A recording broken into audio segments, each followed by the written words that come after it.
2006 সালে যাত্রা শুরু হয়েছিল ডি বাপি বিরিয়ানির ব্যারাকপুর আউটলেটের। কিছুদিন আগে এই ব্র্যান্ড তাদের 19 বছরের জন্মদিন পালন করলো। সেদিন কাস্টমারদের ভিড় ছিল উপচে পড়া। সেটাই আমার আশা যে আমি কাস্টমারকে ভালোভাবে খাওয়াতে পারি। কাঠের জালে তৈরি হওয়া ট্র্যাডিশনাল মেথডের এই বিরিয়ানির স্বাদ কতটা ভালো সেটা আপনারা জানেন। আমি শুধু দেখেছিলাম এনারা নিজেদের 19 বছরের জন্মদিন পালন করছেন অরফ্যানেজের বাচ্চাদের সাথে সময় কাটিয়ে, তাদের সাথে খাওয়া দাওয়া করে, তাদের জীবনে একটা ভালো খুশির মুহূর্ত দিয়ে। যত জীবনের কষ্ট ছিল এই আজকের দিনটা থেকে সব কষ্ট ভুলে গেছি। তাহলে আপনারা তৈরি তো 6 বছর পরে জিপসি বং চ্যানেলে ডি বাপি বিরিয়ানির লেগাসিকে আরও একবার দেখার জন্য? আসুন ভিডিও শুরু করি। ভিডিওটা আপনাদের ভালো লাগবে।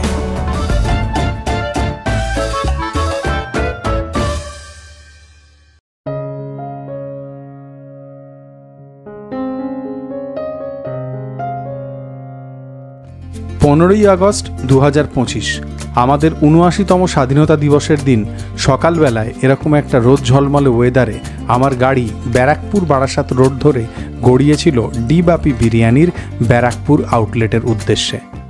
যাবে তুমি লাস্ট ডি বাপির বিরিয়ানি কবে খেয়েছো? এই 1 বছর আগে। বছর খানেক আগে? আমি খেয়েছি 6 বছর আগে। আপনি 6 বছর আগে খেয়েছেন? হ্যাঁ, 2019-এ। তখন আমার চ্যানেল একদম নতুন, 2.5-3 মাস। তখন ডি বাপির বিরিয়ানি আমি ওই একবারই করেছি আর আজকে যাচ্ছি। রবি লাস্ট ডি বাপির বিরিয়ানি কবে খেয়েছো? আমি কবে খেয়েছি ভুলে গেছি, অনেক দিন হয়ে গেছে। মনে হয় আমার থেকেও বেশি দিন আগে খেয়েছে। হ্যাঁ, আমার তো 6 বছর হয়ে গেছে। হবে আমার 6 বছর হবে না, বছর 4 হবে। আচ্ছা, আজকের এই দিনটা ডি বাপি বিরিয়ানির ব্যারাকপুর আউটলেটের একটা খুব প্রেশাস দিন। আজ ডি বাপির 19তম জন্মদিন। আজ থেকে ঠিক 19 বছর আগে 2006 সালে ডি বাপি বিরিয়ানি ব্যারাকপুর আউটলেটের পথ চলা শুরু হয়েছিল। আর সেদিন যখন আমি ডি বাপির আউটলেটে পৌঁছলাম তখন দেখলাম মানুষের ভিড় প্রমাণ করে দিচ্ছে এই দোকানের জনপ্রিয়তা। ক্রেতা বিক্রেতা উভয়ই ব্যস্ত ছিলেন।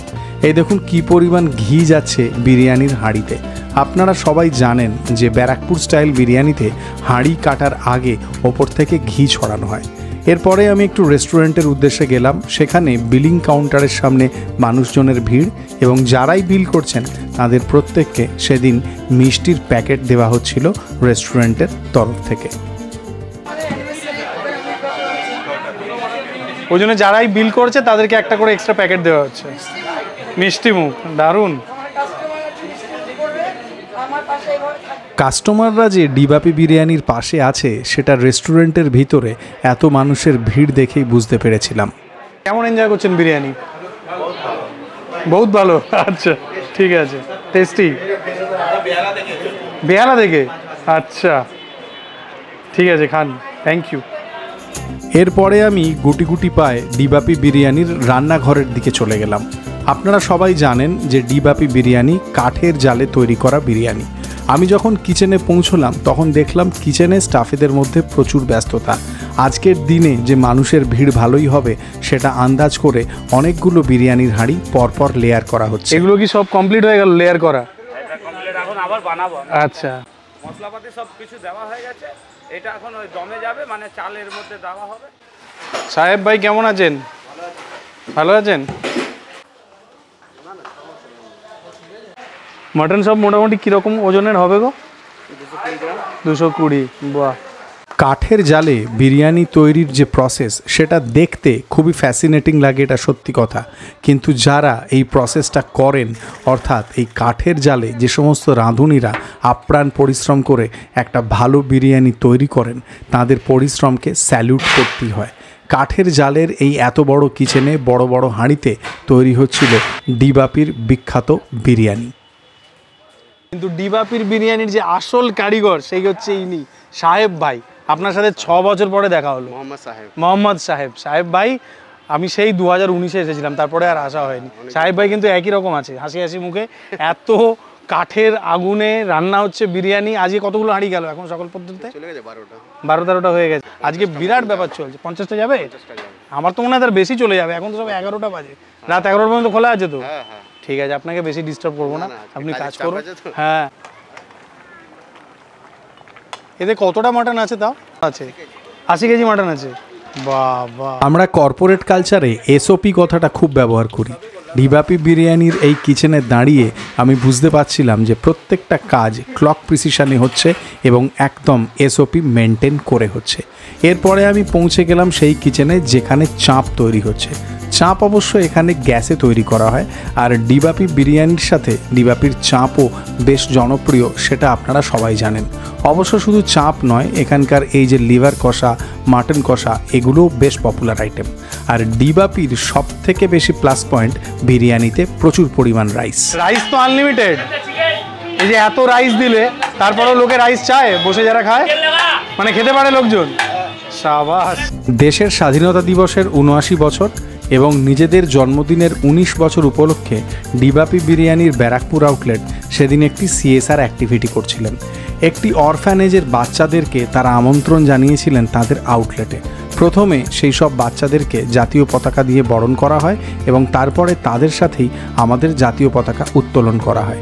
এটা আমার দারুণ লেগেছে। জীবনের কষ্ট ছিল, এই আজকের দিনটা থেকে সব কষ্ট ভুলে গেছি। আর আজকে আপনারা এই যে অরফ্যানেজের বাচ্চাদের যে সিএসআর প্রোগ্রাম দেখলাম, ওটা আমার খুব ভালো লেগেছে। মানে আজকের বিশেষ দিনে দেখো, ওদের সাথে আমরা আজকে এটা পতাকাটা উঠালাম বা ওদেরকে খাওয়ানো, ওদেরকে সেবা করাটা আমি একটা অক্সিজেন পাই। আমরা জীবন এটা আমার একটা অক্সিজেন পেলাম। একটা মানুষের অক্সিজেন লাগে, তো এগুলো করে আমি অফ ক্যামেরায় অনেক কিছু করি, বাট অন ক্যামেরায় করি না, কিন্তু এগুলো আমার ভালো লাগে। আজকে ওদেরকে নিয়ে আসলাম, এটা অক্সিজেন পাই। 2006 সাল থেকে আজকে 19 বছরে পা দিল, মানে ডিবাপি আজকে জুয়ানো ইয়াং হয়েছে। এটা ভালো আজকে 19 বছর মানে ইয়াং। আর আপনারা সেই প্রথম থেকে তো সেই সাহেব ভাই ওদিকে আরো আরেকজন একদম আমাদের যারা প্রথম থেকে সাহেব বলো, জাকির বলো, তারাও আমাদের সাথে পথ চলেছে, আজকে আজও রয়েছে আমাদের। আমার কাস্টমারদেরকে বলি, কাস্টমারদের আজকে সাথ ছিল বলে আজকে আমাদের দুজনকে ব্র্যান্ড বানিয়েছে ডিবাপিকে, মানে আমাদের নামটাকে ডলি আর বাপিকে আমরা অমর, কাস্টমাররা আমাদেরকে অমর বানিয়েছে, তাই তো বাপি? একদম। আমরা মরে গেলাম, ডিবাপি নামটা তো থেকে যাবে। এটা কিন্তু একটা দারুণ ফিলিং। এটা মানে আমরা এটা তো কেউ বুঝতে পারবে না। আমরা ভালোবেসে বিয়ে করেছিলাম, খুব ছোটবেলায় আমরা বিয়ে করেছিলাম। তো যাই হোক, আমরা ভাবতে পারিনি যে যেভাবে আমাদের নামটা এইভাবে অমর হয়ে যাবে। তার জন্য ধন্যবাদ জানাই কাস্টমারদেরকে, যে কাস্টমাররা আজকে আমাকে এই জায়গায় নিয়ে এসেছে। কাস্টমার আর আমার ভগবান না থাকলে আমি এই জায়গায় আসতে পারতাম না। একটু আগে যে বাচ্চাদের কথা বলছিলাম, সেই সমস্ত অরফ্যানেজের বাচ্চাদেরকে দোতলায় যে নতুন সিটিং অ্যারেঞ্জমেন্ট আছে সেখানে বসানো হয়েছিল। তারপর তাদেরকে ডিবাপি কর্তৃপক্ষ নিজে হাতে জলখাবার পরিবেশন করেছিলেন, আর এই কাজের দায়িত্ব ছিলেন অনিকেত। প্রথমে তো অনিকেত, তোমার সাথে আমার প্রথমবার দেখা হলো, আগে কখনো দেখা হয়নি। আমাকে ডাকার জন্য থ্যাংক ইউ। আজকে দেশের ৭৯তম স্বাধীনতা দিবস, ডিবাপির ১৯তম জন্মদিন, তার মধ্যে তোমাদের এই যে সিএসআর অ্যাক্টিভিটি, এই যে বাচ্চাদের নিয়ে তোমরা এটা করছো, সেটা খুবই ভালো লেগেছে আমার, মানে মন ছুঁয়ে যাওয়ার মতো। তুমি কিছু বলো, আমি চাই এই ব্যাপারে তুমি কিছু বলতে চাও তো। বেসিক্যালি আজকে আমরা ভেবেছিলাম যে সব বাচ্চাদেরকে একসাথে মিলে এই দিনটাকে পালন করি। আজকে যেহেতু আমাদের ভারতের স্বাধীনতা দিবস, তার সাথে আমাদের দোকানে 19তম বার্ষিক, তো আমি চাইছি যে আমি কোথাও না কোথাও এই জিনিসটাকে কানেক্ট করি, বিকজ এই দেশ আর এই আমাদের বাচ্চারা যারাও আজকে আমাদের মধ্যে আছে, এরা পুরো কানেক্টেড এই ফিউচারের সাথে। তো আমি এটা তোমার ভিডিওর মাধ্যমে এটাও জানাতে চাই যে সবাইকে, যে আমি চাই আপনারা সবাই এই বাচ্চাদেরকে ব্লেস করুন, অনেক সাপোর্ট করুন, কারণ অনেক রকম প্রবলেমস আর অনেক রকম স্ট্রাগল দিয়ে এই বাচ্চারা এখানে আছে আজকে। এরা কি কোনো অ্যাসোসিয়েশন থেকে এসেছেন? রাইট। এরা হচ্ছে আমাদের ব্যারাকপুর অ্যাভিনিউ ওয়েলফেয়ার অ্যাসোসিয়েশন দিয়ে। আচ্ছা। তো ওদেরকে আমরা অসংখ্য ধন্যবাদ যে তারা আমাদেরকে আজকে এই জায়গাটা করে দিয়েছে, যে তাদের সাথে সেলিব্রেট করার। এটা আমাদের একটা ভাগ্য যে আমরা ওদের সাথে সেলিব্রেট করতে পারছি। এইবারে নিজেদের পেটে কিছু দেওয়া যাক মনস্থ করে চলে এলাম ফিশ ফ্রাই খেতে। এগুলো প্যানকো ক্রাম মনে হয়, তাই না? প্যানকো।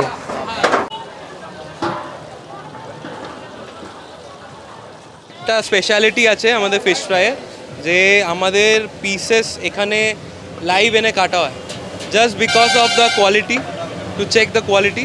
আমরা এখানে এনে লাইভ আমরা পিস কাটিং করি ফিশের, তো ওটা করে তারপর আমরা এখানে ম্যারিনেশন করা। গরম গরম ফিশ ফ্রাই ভেজে এসেছে মশাই, আসুন হাত লাগানো যাক। 6 বছর আগে যখন আমি এখানে প্রথমবার এসেছিলাম, তখন এখানে বিরিয়ানি আর চাপ থাকতো, আর ওই মাটন লিভার এগুলো থাকতো। এই যে দুর্দান্ত ফিশ ফ্রাই, আহা, সেইটা ছিল না। ওপরে মনে হচ্ছে প্যানকো ক্রাম, আর মাছটা দেখে দিলবাগ গার্ডেন গার্ডেন হয়ে গেল। এবারে প্রশ্ন হচ্ছে যে বাইরে দাঁড়িয়ে খাচ্ছি কেন, কারণ একতলা দোতলা ভর্তি আর প্রচুর মানুষজন ওয়েটিংয়েও দাঁড়িয়ে আছেন, কিন্তু ওই যে বললাম আমি খিদে সহ্য করতে পারবো না। ওহো, এটা সুপ্রিমলি টেস্টি, মুচমুচে ক্রাম্ব, ভেতরে নরম মাছ, পিওর ভেটকি উইথ দিস কাসুন্দি।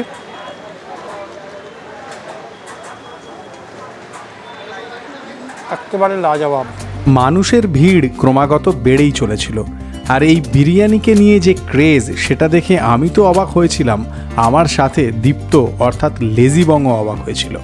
আমি ডিবাপির ব্যাপারে শুনতাম, ঠিক আছে, বাট আমার এতটা আইডিয়া ছিল না যে ব্যাপারটা এতটা ক্রেজ, ঠিক আছে। সত্যি না অবভিয়াসলি এটা কাস্টমারের একটা ভরসা অ্যান্ড লয়ালিটি। এরপরে বিরিয়ানি খাওয়ার উদ্দেশ্য নিয়ে আমরা দোতলায় উঠে এসেছিলাম। সেখানেও মানুষের ভিড় ছিল এবং অল গেস্টস আর উইথ হ্যাপি ফেসেস। আমরা একটা কেবিন মতো জায়গায় আলাদা করে জমিয়ে বসেছিলাম। এই যে এত লোক, এত ভিড়, এরা একটা স্মাইলিং ফেস নিয়ে সবাইকে ক্যাটার করছে। সিরিয়াসলি এটা দিস ইজ ভেরি গুড। আমি একটা কথা বলতে চাই, আমি একটা জিনিস নোটিস করলাম, এখানে এত ভিড় আজকে পাগলের মতো ক্রেজি ক্রাউড হয়ে গেছে, তাও আমি দেখছি এখানকার যে মালকিন বা মালিক সবাই পার্সোনালি টেবিলে গিয়ে জিজ্ঞেস করছে কেমন লেগেছে। এবার না, this is not the point, point is different. পয়েন্টটা বলো। পয়েন্ট হচ্ছে যদি আমার এতটা টাকা হতো, যদি আমি এতটা সাকসেসফুল হতাম, কাউকে পাত্তাই দিতাম না, সত্যি কথা বলছি। না না, I have very simple fund. বুঝেছি যে আগে কিছু বলবো, আমি কেন সাকসেসফুল হব, হচ্ছে সাকসেসফুল আমি যাতে আরাম করতে পারি, যাতে হার্ড ওয়ার্ক না করতে হয়। এত চাপ নেবো কেন? আমি যদি সাকসেসফুল হওয়ার পরেও তো হার্ড ওয়ার্ক করতে হয়, what is the point of being successful? কিন্তু এসআরকে বলেছে যে সাকসেসফুল হওয়ার পরে হার্ড ওয়ার্কটা বেশি করতে হয়। কে বলেছে? এসআরকে বলেছে? ও তাহলে ঠিক আছে। অতঃপর আমাদের জন্য মাটন বিরিয়ানি পরিবেশন করা হলো, আর এই মাটনের পিস দেখে মন থেকে একদম চিৎকার এলো, ইয়াহু! ডিবাপির বিরিয়ানি একদম টিপিক্যাল ব্যারাকপুর স্টাইল বিরিয়ানি। আপনারা জানেন সবাই, এরকম ব্রাউন টাইপের রাইস, নিচের দিকে একটু সাদা রাইস আছে, আর বেশ তৈলাক্ত, একদম সুন্দর ফ্লেভারফুল এই রকম তুলতুলে মাংস। Look at this. ও প্রচণ্ড গরম রে ভাই। এবারে এই হচ্ছে একটা তুলতুলে আলু, একদম লাগাও হাত টাইপের। এইবারে দেখুন ডিবাপির বিরিয়ানি। আপনারা মুদ্রা সবাই জানেন যে কেমন হচ্ছে। তোমার কেমন লাগলো? আমার জেনারেলি যে ব্যারাকপুর স্টাইল বিরিয়ানিটাই না খুব ফেভারিট, কারণ এটার মধ্যে এক তো এরা এই মশলাদার ব্যাপার থাকে, বোল্ডনেস আছে, একটা বোল্ডনেস আছে, একটা ক্যারেক্টার আছে এই বিরিয়ানিটা, দেখবে সুপার। এত প্লাস একটা ঘিয়ের ফ্লেভার আছে, আর সব থেকে বম ব্যাপার হচ্ছে এদের মাটনটা। মাটনের কোয়ালিটি মানে আনম্যাচেবল কোয়ান্টিটি, একদম ম্যাচ। মানে প্লাস এদের ডিবাপিতে কি বলুন তো, এদের পাশে একটা নিজস্ব ছাগলের মানে এর দোকান আছে আর কি, খাসির দোকান আছে। তো স্লট করে মাংস, ইয়েস ওখানে স্লটার করে এখান থেকে নিয়ে আসে। So very good. তো কোয়ালিটি নিয়ে কোনো কম্প্রোমাইজ করে না। আর আর ভালো ভালো কি বলতে বলেছিলে জানো? আর বলতে বলছিলাম তোমাকে আমার নামে কিছু প্রশ্ন। ও হ্যাঁ, যে আমি খুব ভালো ব্লগার। এগুলো নাও নি তো ক্যামেরাতে? না। ও হ্যাঁ, তো আমার তো বিরিয়ানিটা যখন ভালো লাগছে খেতে, আমার আরও কেন ভালো লাগছে বলুন তো, যেটা হচ্ছে এই যে এরকম একটা ভালো মানুষ পাশে বসে আছে, ঠিক আছে, এই যে এরকম একটা ভালো ব্লগার আমাকে জায়গা দিয়েছে, আমি তো ধন্য। এবার আমরা বিরিয়ানি খাই। হয়ে গেছে। কিতনা পয়সা মিতনা, ঠিক আছে, থ্যাংক ইউ। জেনারেলি আমার যেটা মনে হয়, তুমি হয়তো এগ্রি করবে, যে কোনো ফেস্টিভ দিনে আপনারা যদি কোনো দোকানের এক্স্যাক্ট তার সিগনেচার টেস্টটা পেতে চান, আমি বলবো ফেস্টিভ দিনগুলো একটু অ্যাভয়েড করুন। খাঁটি কথা। কারণ দুর্গাপুজো বলুন, আজকে ইন্ডিপেন্ডেন্স ডে বা Holi, whatever festival, Eid, এই দিনগুলো পাগলের মতো রাশ হয়। আমরা আজকে লিটারালি 1-1.5 ঘন্টা জাস্ট দাঁড়িয়েছিলাম, সুব্রত আরও বেশি দাঁড়িয়েছিল। তো এবার আজকে এরা ভালো বিরিয়ানি বানিয়েছে, ঠিক আছে, বাট এরকম হতেও পারতো যে হয়তো কোনো হাড়ি হয়তো ভালো হচ্ছে না, কারণ তাড়াহুড়ো থাকে, রাইট? আমি খুব অনেস্টলি জেনুইনলি বললাম, ঠিক আছে, ও অনেস্ট রিভিউ দেয়, আমার মতো না, সবাইকে ভালো। তো আমি বলবো যাক, এত সেলফ অ্যাওয়্যার আর সেলফ রোস্টটা যদি করলে খুব ভালো লাগলো। কিমা কষা নিয়েছি আমি এখানে, মাটনের কিমা। এনাদের মাটন কষা, মাটন লিভার সেগুলোও বেশ famous, but I like keema. Liver কষা ভালোবাসো না খুব একটা? না, অ্যাকচুয়ালি আমার এখন ওই ইউরিক অ্যাসিডের সমস্যা আছে। আচ্ছা, মেটে আমি খুবই পছন্দ করতাম। আচ্ছা। কিন্তু ইউরিক অ্যাসিডের সমস্যাতে না, যতটা কম অর্গান মাংস খাওয়া যায় ততটা। আচ্ছা, এইসব পার্সোনাল প্রবলেম তুমি বলে দিচ্ছ ইউটিউবে? কিছু এসে যায়। ও আচ্ছা, ওকে, ভেরি গুড। হ্যাঁ, মুখে উইথ এভরিথিং। আমার যেহেতু কোনো কি অ্যাসিডের প্রবলেম বললে, ইউরিক অ্যাসিডের প্রবলেম নেই, তাই জন্য আমার মাটন লিভার কষাটাও ভালো লাগে। এটা হচ্ছে কিমা, আমি খেয়ে দেখছি কেমন। আমার খুব একটা দেখে যে মারাত্মক কিছু হয় বলে মনে হচ্ছে না, ওটা খেয়ে নোনতা মনে হয়েছে, খেতে ভালো। এটা হ্যাঁ নোনতা, খেতে ভালো, টেস্টি আছে, বাট আমি প্রেফার করি ওই লিভার কষাটা, ওটা হচ্ছে ডিবাপির সিগনেচার। বাট এটা দিয়েও ট্রাই করতে পারেন, যার ধরুন ইউরিক অ্যাসিডের প্রবলেম আছে। বিরিয়ানির যে কোয়ালিটি যে কোয়ান্টিটি সেটা আজকে আমার ভালো লেগেছে, সত্যি কথা। লিভার কষা, চিকেন চাপ, মাটন বিরিয়ানি। আর প্রচণ্ড খিদে পেয়েছিল, খিদের মুখে জম্পেশ লাগছে। আর আপনারা জানেন ডিবাপির বিরিয়ানির কোয়ালিটি কোয়ান্টিটি সব কিছু।